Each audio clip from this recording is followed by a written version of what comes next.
Hello my dear students and friend, कैसे हैं आप लोग। शायद आप सभी लोग मस्त और ज़बरदस्त होंगे और इन्जॉय कर रहे होंगे। आज इसी इन्जॉय के साथ आज हम सीखने वाले हैं लाइंस एंड एंगल्स। हमने बेसिक चीज़ में जान लिया था क्या होता है लाइंस, क्या होता है एंगल। आज उसी में हमने बताया था कि जब आप सिंगल लाइन की जब बात कर रहे होते तो उसके बहुत सारे टाइप्स होते हैं। उसी में हमने एंगल भी जाना था कि एंगल कितने तरह से होते हैं। तो आज हम उसी में थोड़ा सा और डिटेल में जानना का प्रयास करते हैं। तो जैसे हम बात करते हैं लाइंस हमारा हो गया था, आज हम एंगल की बात करते हैं कि जब कभी भी दो पैरेलल लाइंस क्या होती हैं, वो लाइंस जिनकी बिटवीन की जो डिस्टेंस होती है, दो लाइनों के बीच का जो डिस्टेंस होगा वो हमेशा क्या हो, चाहे आप यहाँ पे मेजर करें या कहीं और जाकर के मेजर करें, हर जगह पे बीच की डिस्टेंस जो होगी वो सेम होगी। एग्जाम्पल की तरफ बेस्ट एग्जाम्पल है आपके सामने, जैसे ट्रेन की पटरियाँ होती हैं। उस ट्रेन की पटरी को आप चाहे लखनऊ में मेजर करो तो भी बीच की डिस्टेंस उतनी होगी, या फिर आप उसको चित्रकूट में जाकर मेजर करो तो भी उसकी डिस्टेंस वही होगी, या फिर आज आप जाकर के बंगलौर में चेक करेंगे वहाँ पर भी उनके बीच की डिस्टेंस सेम होगी। तो कहा जा सकता है कि जो ट्रेन की पटरियाँ जो होती हैं, ट्रैक होती हैं, वो हमेशा पैरेलल लाइंस होती है। क्यों? क्योंकि उनकी बिटवीन की जो डिस्टेंस होती है वो हमेशा सेम होती है। तो उनसे बनने वाले एंगल्स के बारे में आज हम बात करने वाले हैं। ध्यान से देखिएगा। जैसे मान लीजिए मैंने एक लाइन खींचा, इस लाइन का नाम मैंने एल रख दिया। एक फिर से हमने एक पैरेलल लाइन इसी के खींचा जिसका नाम हमने के रख दिया। ये दो पैरेलल लाइंस है, और इन्हीं पैरेलल लाइंस में एक लाइन मैंने और खींचा जो आपकी जे लाइन मैंने नाम रख दिया। ये लाइन जो होती है ट्रांसवर्सल लाइन कहलाती है। इस लाइन का नाम क्या होता है? ट्रांसवर्सल।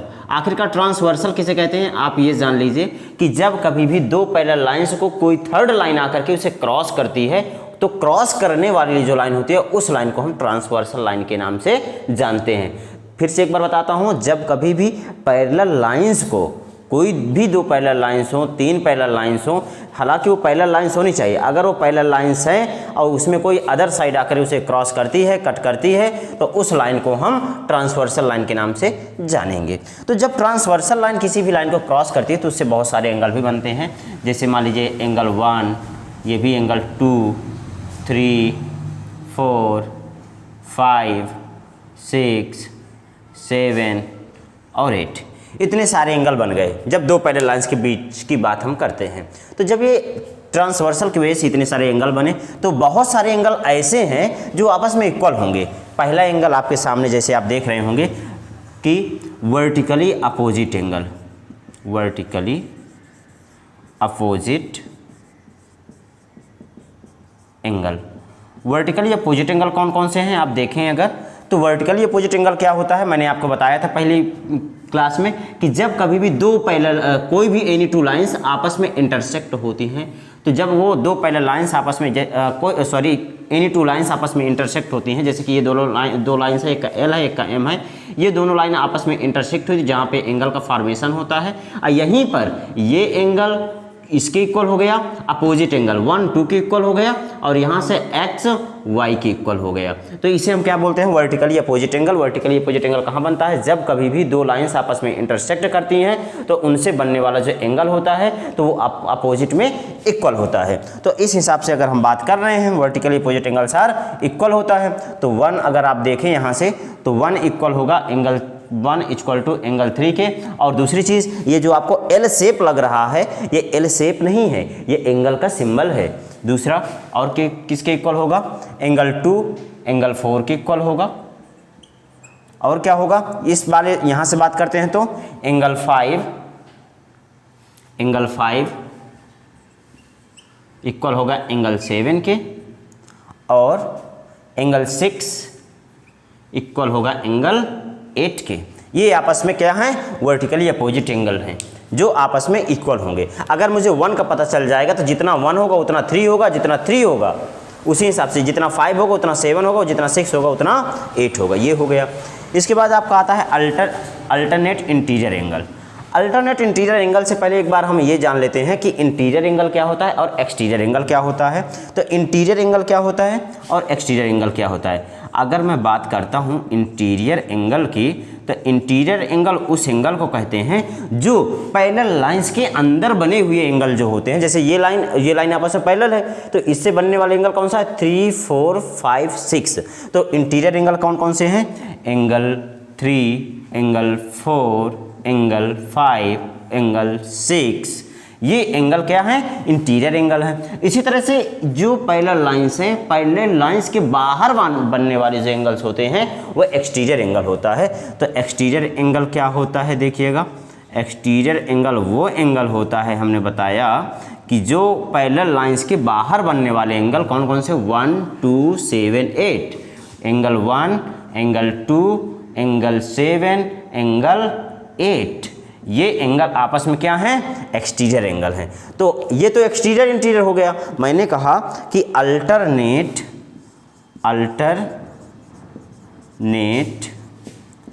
Interior angle.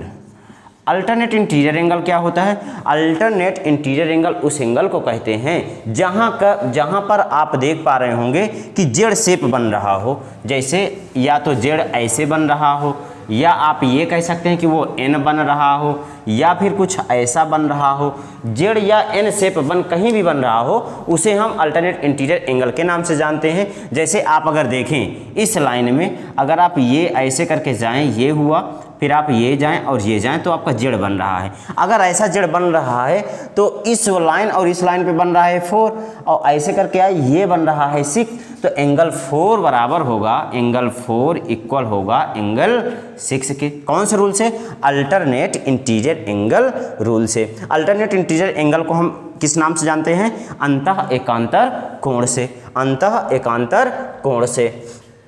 एंगल 3 अब एक ऐसा भी बन रहा है, ये गया, तो इस हिसाब से एक और बनेगा, कौन सा, एंगल 3 जितना एंगल 3 होगा उतना ही एंगल आपका 5 होगा। अगर मुझे 1 पता चल गया तो 3 मिल जाएगा, 3 मिल गया तो 5 हो जाएगा, 5 मिल गया तो 7 मिल गया। आपने देखा कि एक एंगल के मिलने से हम काफ़ी ज़्यादा एंगल फाइंड कर लिए। फिर बात आती है अल्टरनेट इंटीरियर हो गया। इसी तरह से अल्टरनेट इंटीरियर की तरह से अल्टरनेट एक्सटीरियर एंगल होता है, alternate exterior angle. Alternate exterior angle क्या होता है, सेम टू सेम प्रोसीजर होता है कि वो भी पैरेलल लाइंस पे ही बनेगा, लेकिन वो अंदर न बन करके बाहर बनेगा। जहां पर आपका जेड या एन शेप बन रहा है उसी के जस्ट ऊपर वाला जो एंगल होता है, जैसे आपके ये वाला, ये जेड बनाया हमने, तो यहाँ से ये वाला इसके ऊपर 1 बन रहा है, इसके नीचे 7 बन रहा है। इस हिसाब से जितना एंगल 1 होगा उतना ही एंगल आपका 7 होगा।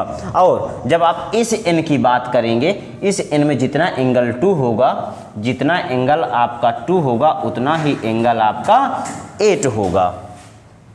कौन से रूल से, अल्टरनेट एक्सटीरियर से। तो देखो हमने कितनी पॉइंट अभी हमने पढ़ा। पहले हमने पढ़ा कि interior angle first, exterior angle second, vertically opposite angle third, फिर आपका फोर्थ है अल्टरनेट इंटीरियर, फिफ्थ है आपका अल्टरनेट एक्सटीरियर।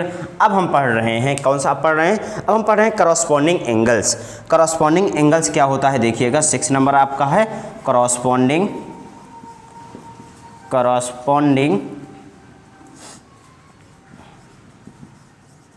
एंगल। करॉस्पॉन्डिंग एंगल देखिए कि क्या होता है, जब कभी भी पैरेलल लाइन जब हम ड्रा कर रहे होते हैं और ट्रांसवर्सल लाइन उसमें होती है, तो जैसे कि मैंने एक ये आपकी लाइन थी, ये आपने एक लाइन खींचा, एक आपने ये लाइन खींचा, तो इससे जैसे ये ट्रांसवर्सल लाइन हो गई, तो इस पैरेलल लाइंस के ऊपर जैसे मान लीजिए इसका नाम एल रखा था, इसका नाम हमने के रखा था, तो अगर जितना एंगल ये वाला होगा तो इस लाइन के एल से और ट्रांसवर्सल लाइन के ऊपर बनने वाला एंगल जितना होगा उतना ही के पे लाइन पे बनने वाला एंगल भी आपस में उतना ही होगा। अगर कह दें कि ये 60 डिग्री है तो ये भी 60 डिग्री होगा। अगर आपसे कोई पूछ लेता है कि कौन से रूल से भैया ऐसे कैसे होता है, तो आप उन्हें बताइए कि करॉस्पॉन्डिंग एंगल रूल से जितना 60 है, अगर ये 60 है तो ये भी 60 होगा। तो करॉस्पॉन्डिंग एंगल जिस तरह से आपका जितना एंगल 2 होगा, जितना एंगल आपका 2 होगा उतना ही एंगल, जैसे ये ऊपर बना हुआ है, इस लाइन के ऊपर ये बना हुआ है, तो इस लाइन के ऊपर ये 6 बना हुआ है, तो जितना एंगल 2 उतना ही एंगल आपका 6 होगा। First point. अगर ऊपर वाला, अब नीचे वाले की बात करते हैं, इस लाइन के नीचे एंगल 3 बना हुआ है, तो जितना एंगल 3 होगा उतना ही एंगल आपका 7 होगा। एक ये जिस तरह से इस तरफ ऐसे बनता है, उसी तरफ इस लाइन के ट्रांसवर्सल लाइन के इस पॉइंट पे ही बनेगा। जितना एंगल 1 ऊपर बन रहा है तो एंगल 1, इसके ऊपर ये एंगल 5, तो जितना एंगल आपका 1 होगा उतना ही एंगल आपका 5 होगा। और क्या, जितना एंगल आपका 4 होगा उतना ही एंगल आपका 8 होगा। Angle 4 equal to angle 8 corresponding angle हो गया। फिर आपका कौन सा एंगल आता है, 6 के बाद आपका आता है को इंटीरियर एंगल। को इंटीरियर एंगल, को इंटीरियर एंगल क्या होता है कि जब कभी भी दो पैरेलल लाइंस जो होती हैं, वो पैरेलल लाइंस जो होती हैं उसमें जो ट्रांसवर्सल लाइन होती है, तो ट्रांसवर्सल लाइन जब आई, जैसे कि ये आपका हुआ, ये आपकी दो पैरेलल लाइंस है और इस पैरेलल लाइन से ये ट्रांसवर्सल लाइन है, तो इससे बनने वाला जो इंटीरियर एंगल जो बन रहे हैं, जैसे ये एंगल, ये वाला एंगल और ये एंगल, तो इनका जो सम होता है, सम हमेशा 180 डिग्री होता है। तो कोई इंटीरियर एंगल के इंटीरियर एंगल का जो सम होगा, जैसे यहाँ से 4 और 5 को अगर हम प्लस कर देंगे तो वो आपका कॉम्प्लीमेंट्री एंगल होगा, बोले तो 180 डिग्री होगा। तो कोई इंटीरियर एंगल क्या होता है, angle 4 plus angle 5 equal to 180 degree होगा। और इसी तरह से angle 3 plus angle 6 equal to 180 degree. इन दोनों को हम ये कह सकते हैं कि 180 का मतलब क्या होता है, दो एंगल का सम जब कभी भी 180 डिग्री होता है, उसे हमने पहले बताया था आपको कि उसको हम कॉम्प्लीमेंट्री एंगल कहते हैं। कौन सा एंगल कहते हैं, कॉम्प्लीमेंट्री एंगल के नाम से जानते हैं। तो दो एंगल का सम जब कभी भी एनी टू एंगल्स का जब सम 180 डिग्री होता है, उसको हम कॉम्प्लीमेंट्री एंगल के नाम से जानते हैं। इसी तरह से हमारा सप्लीमेंट्री एंगल के नाम से जानते हैं। यहाँ पर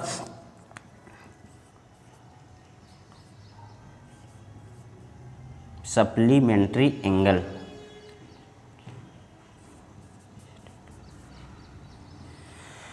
सप्लीमेंट्री एंगल।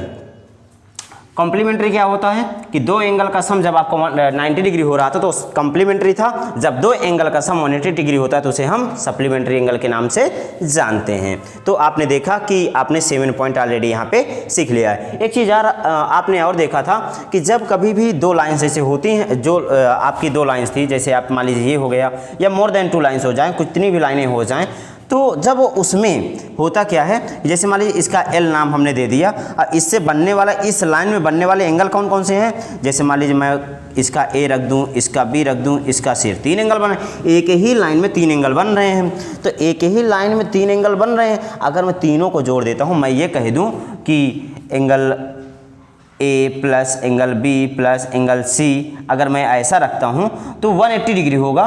तो आपको ये पता होना चाहिए कि 180 डिग्री तो होगा क्योंकि एक स्ट्रेट लाइन बन रही है। किस रूल से होता है, ये लीनियर पेयर के नाम से जाना जाता है इसे। ये लीनियर पेयर एक ऐसा कंसेप्ट है, ये बताता है कि अगर कोई स्ट्रेट लाइन में जितने भी एंगल अगर ब्रेक में लिखे हुए हैं, अगर उनको सबको ऐड कर देंगे तो 180 डिग्री हो जाएगा।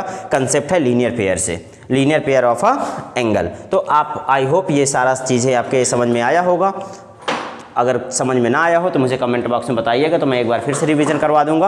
अगर ये आपको समझ में आ जाता है तो इसका फ़ायदा क्या है, 9th क्लास, 7th क्लास या 10th क्लास, एनी क्लास, अगर किसी भी क्लास में आप अगर चेक करेंगे तो angles very very important role play करता है। तो पहले बेसिक जानना बहुत ज़रूरी है, जिसमें से ये एंगल का बहुत इंपॉर्टेंट पार्ट होता है। इसके बिना आप कोई भी क्वेश्चन सॉल्व नहीं कर सकते हैं। अगर आप देखना चाहते हैं कि किस तरह से क्वेश्चन, अगर इसका यूटिलाइज हम कैसे करते हैं, तो यूटिलाइज करने के लिए मैं आपको दिखाता हूँ एक क्वेश्चन कि हम इसका यूज कैसे करेंगे।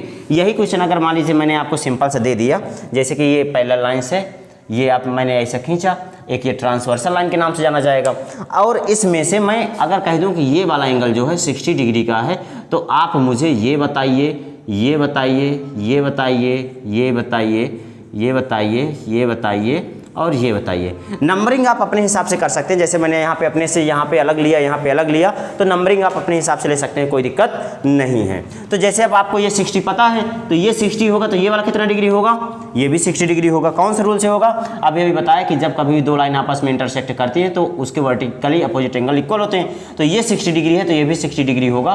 कौन से रूल से, वर्टिकली अपोजिट एंगल से। अगर ये 60 होगा तो ये भी 60 होगा।